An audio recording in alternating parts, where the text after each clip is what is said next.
दोस्तों नमस्कार। दोस्तों मैं विमल शाही आप सभी लोगों का अपने चैनल में स्वागत करता हूं और उम्मीद करता हूं कि आप लोग सब लोग स्वस्थ होंगे एवं मस्त होंगे। सभी राष्ट्रवादियों और सनातनियों से ये निवेदन रहेगा कि आप लोग मेरे चैनल को सब्सक्राइब कर लीजिए और वीडियो को लाइक एवं शेयर भी कीजिए।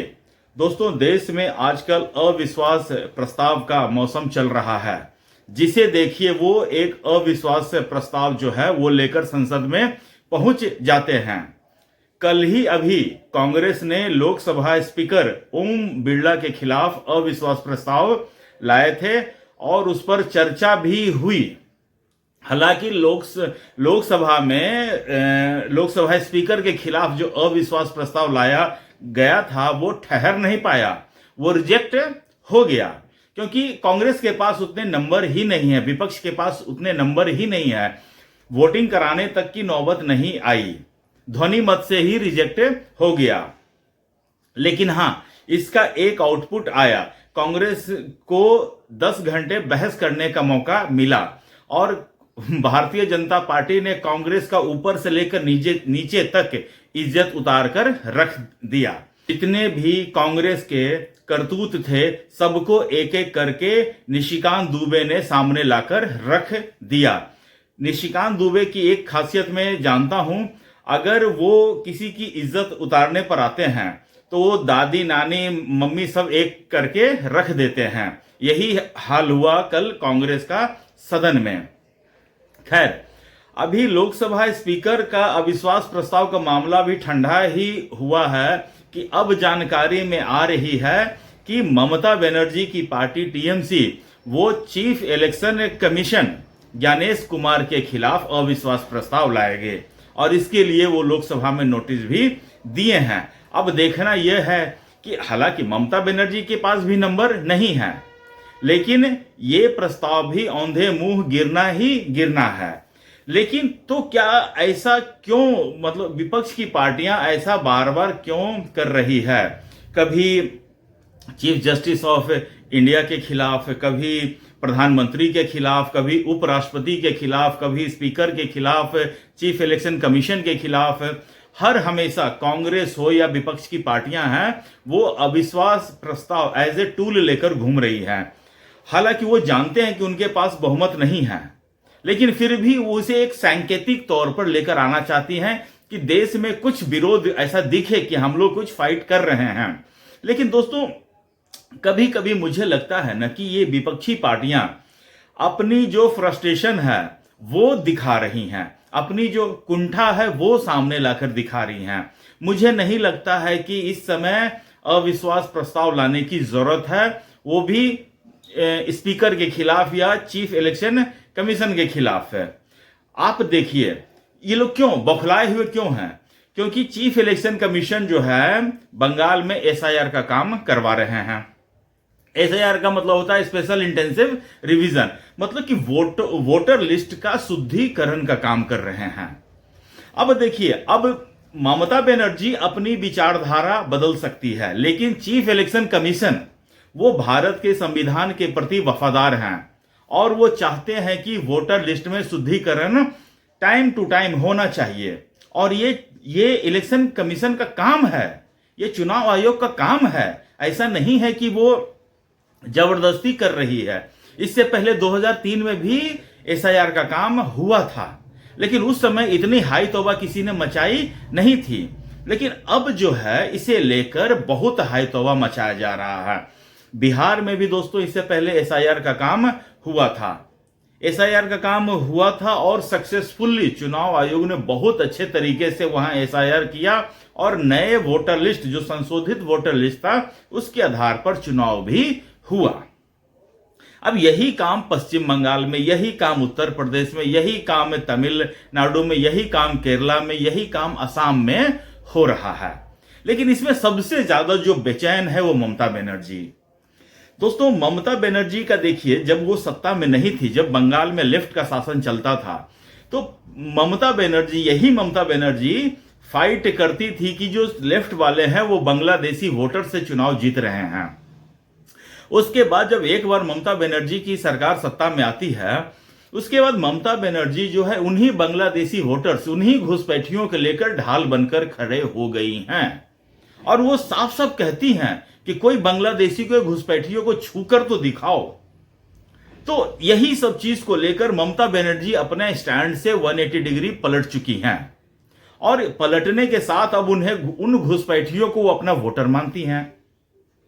क्योंकि बांग्लादेश और बंगाल की भाषा एक ही है, बांग्ला भाषा है, तो जो घुसपैठिए हैं वो भी बंगाली बोलते हैं। अब जब बंगाली बोलते हैं तो उनको लगता है कि ये तो हमारा ही आदमी है, क्योंकि भाषा सेम बोल रहा है। तो ये गलती ममता बनर्जी की है कि आप भाषा के आधार पर भारत के नागरिक और बांग्लादेश के घुसपैठिए में आप फर्क कर नहीं पा रही हैं। और अपने गलती पर अगर सुप्रीम कोर्ट के निर्देश पर एसआईआर का काम हो रहा है तो ममता बनर्जी तो पहले एसआईआर के खिलाफ सुप्रीम कोर्ट पहुंचती है कि इसको रुकवा देना है किसी भी तरह है। लेकिन जब सुप्रीम कोर्ट कहता है ये किसी हालत में रुकेगा नहीं, तो ममता बनर्जी जो है एसआईआर के काम पे जितने भी तरह से अवरोध मतलब उत्पन्न कर सकती हैं उन्होंने किया। एसआईआर के लिए चुनाव आयोग ने मांगे अफसर से, ममता बनर्जी ने कहा हम अफसर नहीं देंगे। तो यही सब को देखते हुए सुप्रीम कोर्ट ने कहा कि चलिए अब एसआईआर का काम हम करवाएंगे, चुनाव आयोग जो अब तक किया है उसके आधार पर पहला वोटर लिस्ट जारी कर दे। तो चुनाव आयोग ने पहला वोटर लिस्ट जारी कर दिया, उसमें करीब 60-65 लाख लोगों के नाम कट गए थे और उसके बाद 60-65 लाख लोगों के नाम और भी लॉजिकल डिस्क्रिपेंसी के नाम पर अटके हुए हैं। तो सुप्रीम कोर्ट ने कहा कि ये जो 60-65 लाख लोगों का नाम है इसके लिए हम लोग ऐड करेंगे, काम करेंगे और टाइम टू टाइम ये अपडेट होता रहेगा। लेकिन ममता बनर्जी को लग रहा है कि उनके हाथ से सत्ता जा रही है, इसीलिए वो एसआईआर के खिलाफ मुख्य चुनाव आयुक्त के खिलाफ धरने पर बैठ जाते हैं। मुख्य चुनाव आयोग अभी पश्चिम बंगाल का दौरा करते हैं तो टीएमसी के जितने भी गुंडे होते हैं, जितने भी लफंगे होते हैं, वो ज्ञानेश कुमार गो बैक के पोस्टर लेकर सड़कों पर खड़े होते हैं। इतनी आपकी हिम्मत कि आप चीफ इलेक्शन कमीशन जो राज्य में विजिट करते हैं, वहां पर मंदिर जाते हैं तो मंदिर के आगे आप ज्ञानेश कुमार गो बैक के नारे लिख के खड़े होते हैं। आपको शर्म नहीं आती है? तो दोस्तों अब इतना होने के बाद भी ममता बनर्जी को लगा कि अब तो कोई उपाय नहीं है, तो वो सोच रही हैं कि हम ज्ञानेश कुमार के खिलाफ अविश्वास प्रस्ताव लाकर इनको हटवा देंगे। अरे भैया, हटवाने से क्या होगा? हटाओगे दूसरा नहीं है क्या? ज्ञानेश कुमार को धमकी दे रहे हैं कि जब बीजेपी है, जब तक तुम ठीक हो, कल को बीजेपी सत्ता में नहीं रहेंगे तो हम आएंगे, हम तुमको देख लेंगे। मतलब इस तरह से कोई संवैधानिक संस्थाओं को खुलेआम मतलब कि धमकी देता है क्या? अच्छा, राहुल गांधी इधर कहते हैं chief election commission is compromised, election commission is compromised. तो इलेक्शन कमीशन के ऊपर तो उंगलियां आज से नहीं 2014 के बाद से उठी रही हैं। राहुल गांधी तो 95 चुनाव हार चुके हैं, तो वो तो चीफ इलेक्शन कमीशन के खिलाफ बड़े बड़े प्रेजेंटेशन दे चुके हैं। उनके प्रेजेंटेशन का तो पावर पॉइंट वियतनाम में बनता है। तो राहुल गांधी हो या ममता बनर्जी हो या अरविंद केजरीवाल हो, समाजवादी पार्टी हो, तेजस्वी यादव हो, हर कोई चुनाव आयोग से परेशान है। भैया, चुनाव आयोग से परेशान होकर आपको कुछ भी हासिल नहीं होने वाला है।